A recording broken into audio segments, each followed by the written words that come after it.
Avant de commencer mon discours, vous m'entendez? Vous me suivez? Très bien. Avant de commencer, je voudrais vous présenter nos éminents invités ici dans la salle, notamment le président du Sénat, M. Modeste Bahati, qu'on peut applaudir très fort.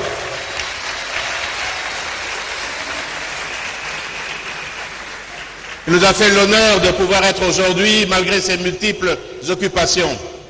Notre Premier ministre, M. Sama Lukonde, chef du gouvernement, qui, je sais, avait un agenda particulièrement serré et qui nous a fait la promesse de pouvoir être ici aujourd'hui. Je vous en remercie. Je voudrais également qu'on puisse applaudir nos ministres, nos vaillants ministres et vice-ministres qui sont ici dans la salle.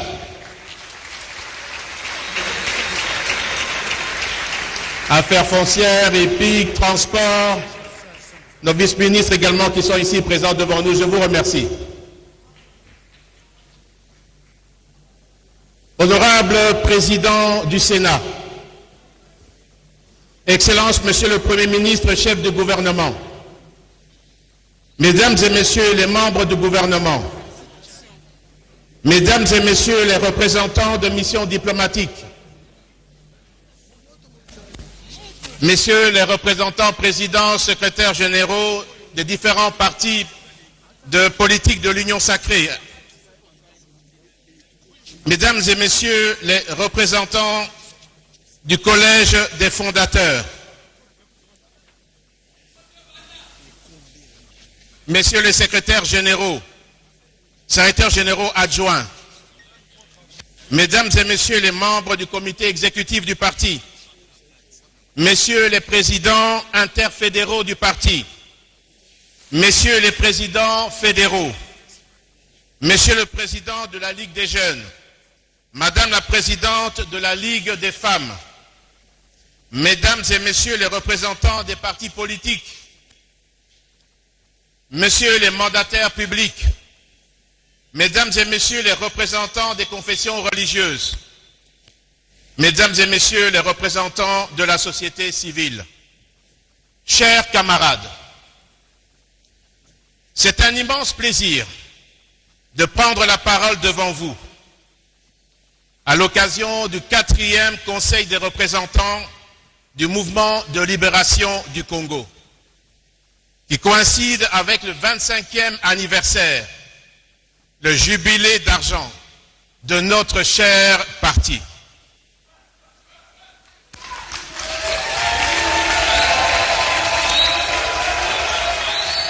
Je tiens à remercier chacun d'entre vous pour sa contribution à la bonne tenue de cette importante réunion.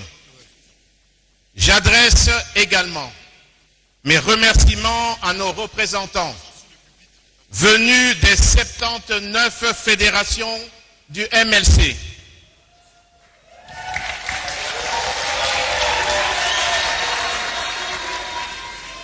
pour leur mobilisation et leur présence à Kinshasa, ainsi que ceux des fédérations extérieures.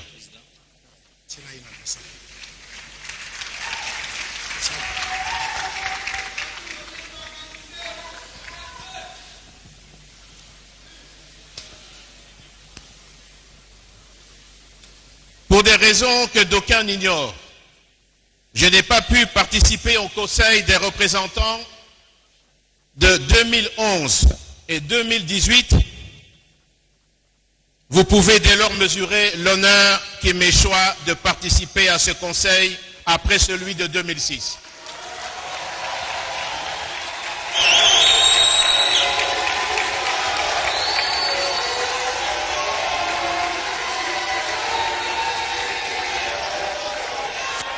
Comme vous avez pu voir, la caméra qui était devant moi vient de bouger et j'ai oublié de vous présenter notre ami, frère, beau-frère Augustin Kabouya, qui est le patron de l'UDPS.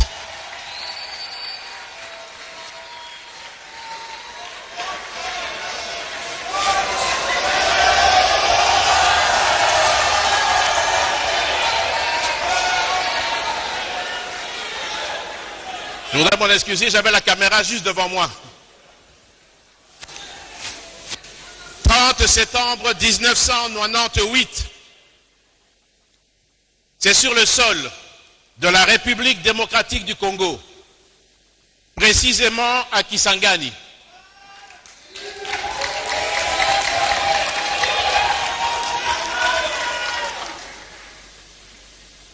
qu'a démarré le mouvement de libération du Congo. Le premier accrochage avec les forces d'occupation ayant eu lieu à la cité de Doulia, que la flamme du sursaut patriotique a embrasé la bravoure d'une poignée d'hommes. Tous Congolais ont enclenché une révolution patriotique. Une révolution patriotique qui n'a eu d'autre leitmotiv que de redorer la dignité de la citoyenneté congolaise, alors ternie, bradée et hypothéquée par la flambée d'un leadership politique incohérent.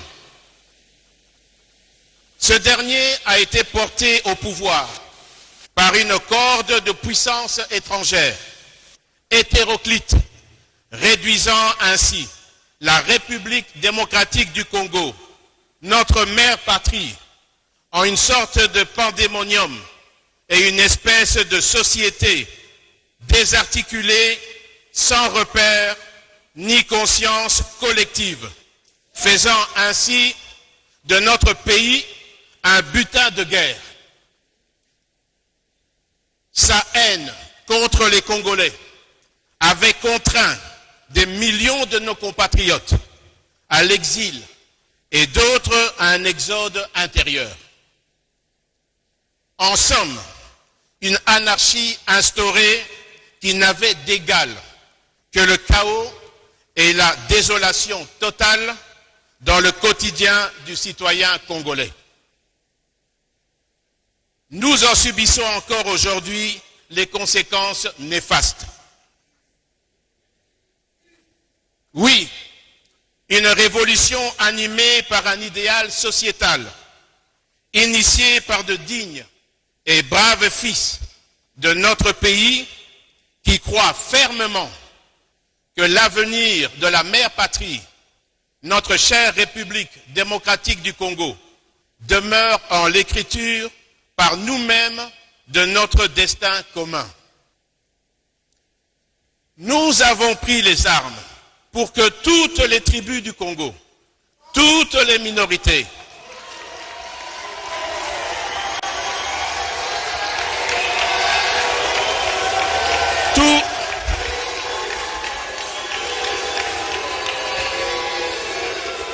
nous avons pris les armes pour que toutes les tribus du Congo, toutes les minorités, tous les groupes sentent qu'il existe dans ce pays un État qui ordonne et un État qui protège.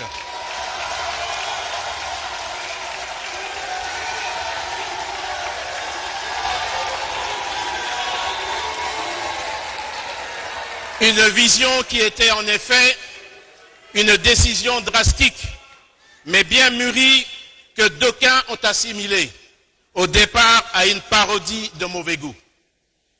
Au fil du temps, cette vision est demeurée intacte.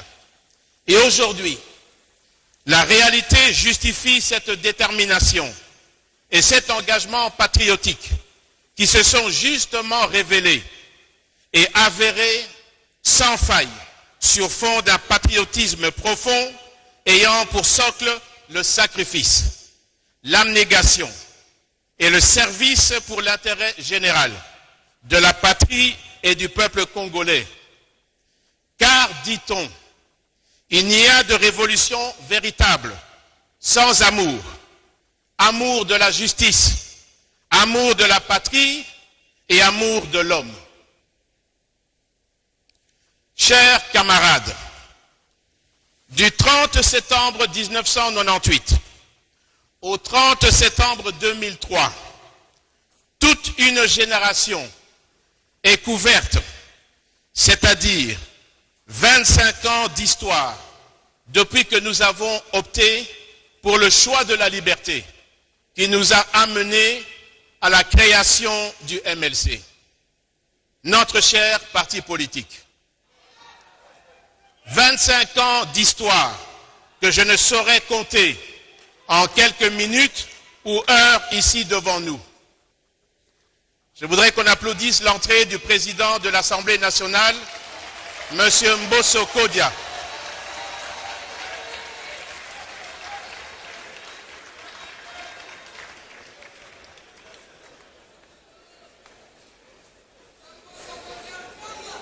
Et l'entrée de quelques ministres du gouvernement,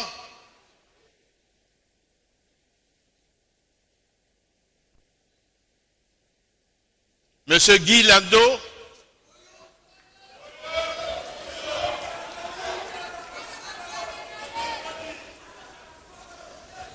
mais alors, que retenir des 25 ans d'existence de notre mouvement de libération du Congo?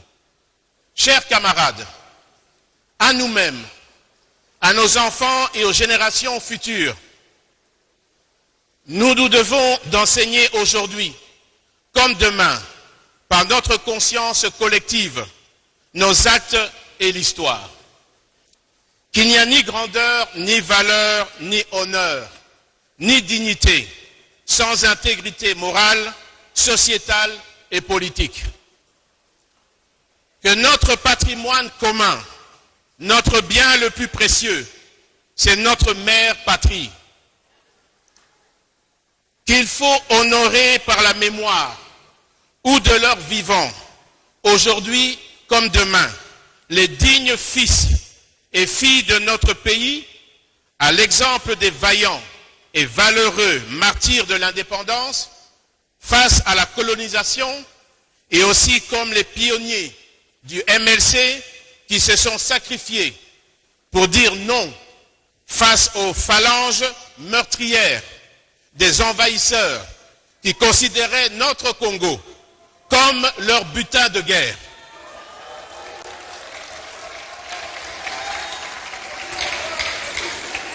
Aimons notre patrie, protégeons-la et défendons notre République démocratique du Congo, comme notre mouvement de libération du Congo l'a fait et continuera de le faire, car elle doit demeurer une, unie et indivisible.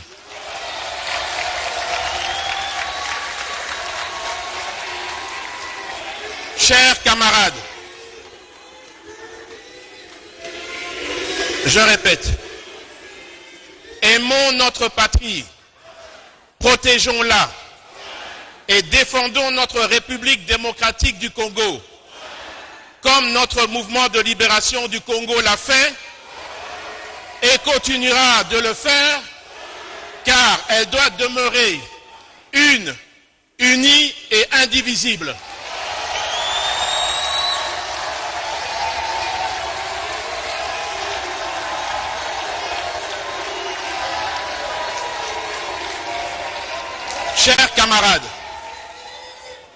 Chers camarades, beaucoup reste à venir et beaucoup reste à faire pour notre pays. Néanmoins, soyons fiers d'être appelés fourmis.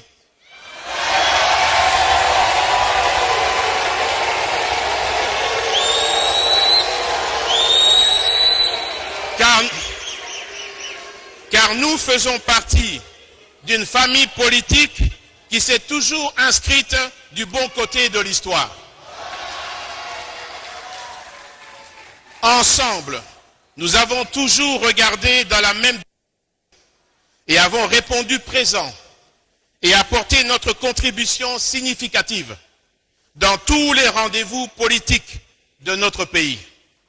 Chaque fois que l'intérêt supérieur de la nation l'exige, nous continuerons de le faire, car tel est le sens profond de notre combat politique. Nation. Chers camarades, nos 79 fédérations implantées dans toutes les 26 provinces, ainsi qu'à l'étranger, symbolisent la solidité et l'ancrage du MLC à travers tout le pays. Et même au-delà de nos frontières nationales, les élections à venir seront pour nous l'opportunité par excellence de prouver cet ancrage. De ce fait, tous, nous sommes d'ores et déjà appelés à porter et voter sans faille les tickets de candidature que notre parti présente dans toutes les circonscriptions, partout sur l'étendue de la République, à savoir 478 candidats députés nationaux, 708 candidats députés provinciaux, 951 candidats conseillers municipaux.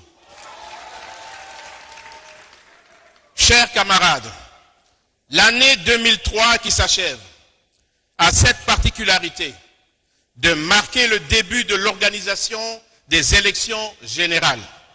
Élections qui permettront à notre peuple de se choisir une fois de plus des dirigeants pour les 5 prochaines années, étant bien entendu que l'organisation régulière des élections constitue une respiration, mieux un oxygène pour la démocratie que nous avons choisie comme système politique. Ainsi, le 20 décembre prochain, avec ses alliés de l'Union sacrée de la nation, le mouvement de libération du Congo sera présent et participera en acteur aux élections générales et scellera ainsi notre destin commun pour le Congo nouveau que nous voulons uni dans sa diversité et globalité, mais qui doit surtout être cohérent dans la sphère politique afin de mettre réellement le peuple au centre des intérêts de tous les enjeux.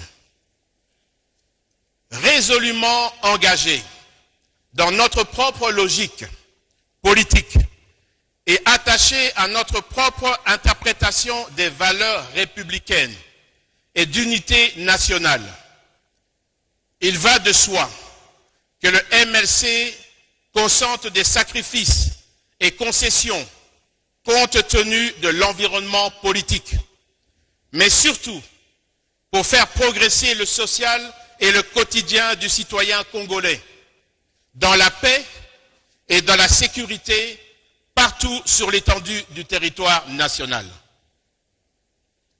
Les multiples réalisations et avancées significatives escomptées avec l'avènement de l'union sacrée de la nation dans les domaines des infrastructures, l'éducation nationale, la santé, la défense nationale, la diplomatie, la lutte contre la corruption, les droits de l'homme et la décrispation de l'espace politique sont des signaux forts d'une volonté politique qui remet notre Congo à sa place sur l'échiquier mondial et au concert des nations. Il reste encore du chemin à parcourir. Déjà, l'opinion note la montée en puissance sur le terrain de nos forces armées sous l'impulsion et la supervision du chef de l'État, commandant suprême des forces armées de la République démocratique du Congo, pour sécuriser l'ensemble du territoire national et de la population. De même, nous encourageons l'initiative structurante du président de la République pour transformer notre économie afin que sa valeur ajoutée soit accessible à tous les Congolais.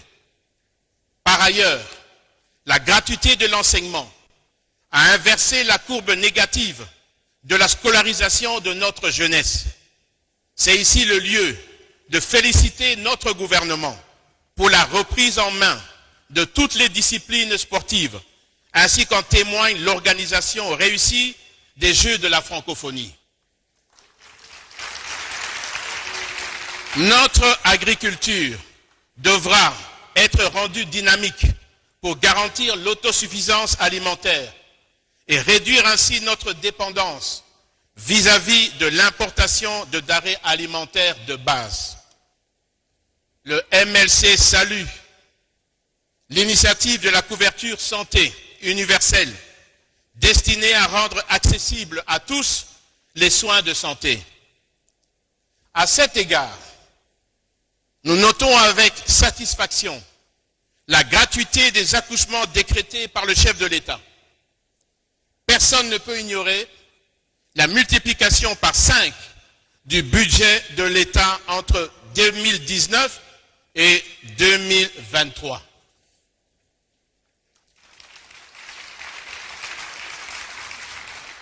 Concernant les infrastructures, le MLC demande l'accélération du programme de réhabilitation et de construction des infrastructures de manière à assurer la liaison entre les 26 provinces de notre pays et surtout cimenter davantage l'unité nationale en s'inspirant de l'initiative des concessions routières expérimentées au Haut-Katanga. Chers camarades, au moment où le pays est attaqué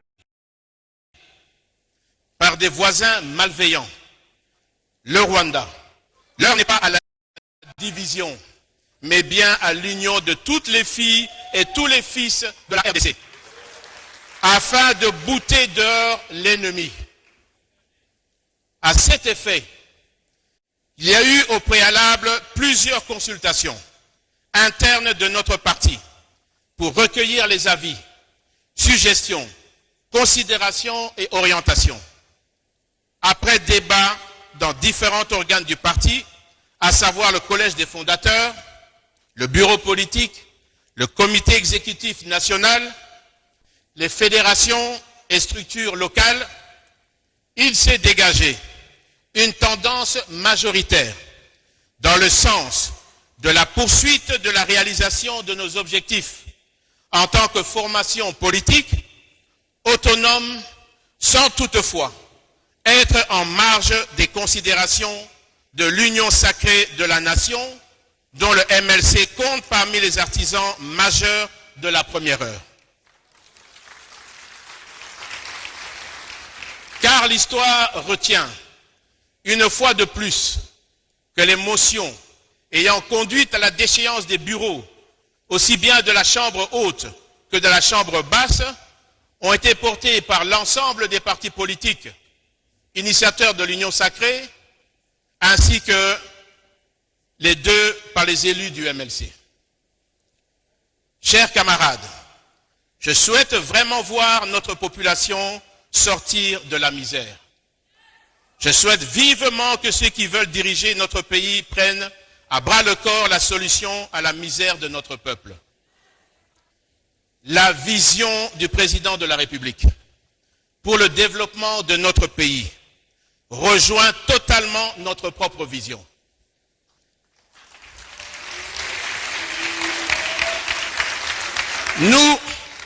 Nous diviser en présentant plusieurs candidatures à la prochaine élection présidentielle ferait le jeu de nos adversaires qui n'ont pour seul programme que des critiques stériles sans solution alternative.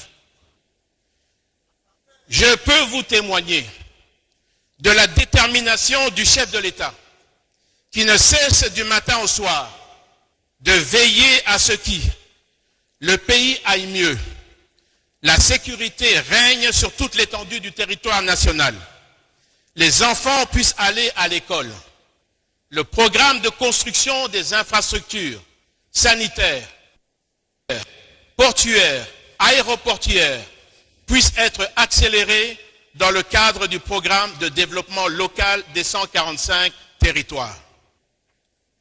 Je pense que le pays est dans une situation cruciale à la suite de la guerre que nous impose le Rwanda. Je recommande de nous unir tous pour bouter dehors l'ennemi afin de recouvrer l'intégrité de notre territoire. La République démocratique du Congo avait une voix faible. Mais avec l'avènement du président Félix Antoine Tshilombo Tshisekedi, sa voix est devenue audible. Quand un serpent tombe dans une pirogue naviguant sur le fleuve, l'urgence pour tous les passagers est de jeter par-dessus bord le serpent, intrus pour la quiétude de tous. De même, quand un ennemi attaque un village, tous les habitants de ce village se mettent ensemble pour se protéger et mettre hors d'état de nuire les assaillants. Comme il est dit dans les Saintes Écritures, qu'il est agréable, qu'il est doux pour les frères de demeurer ensemble.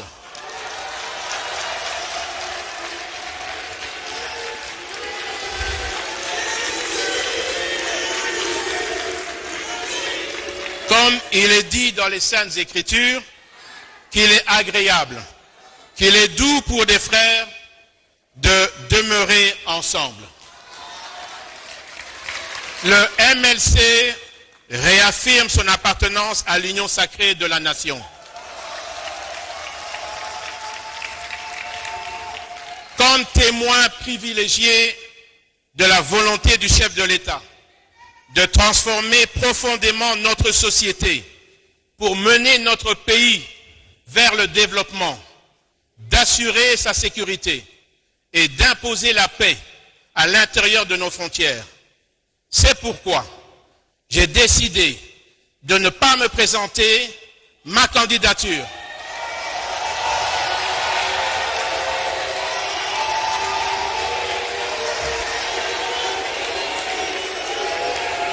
C'est pourquoi j'ai décidé de ne pas présenter ma candidature pour soutenir notre frère Félix Antoine Tshisekedi Tshilombo.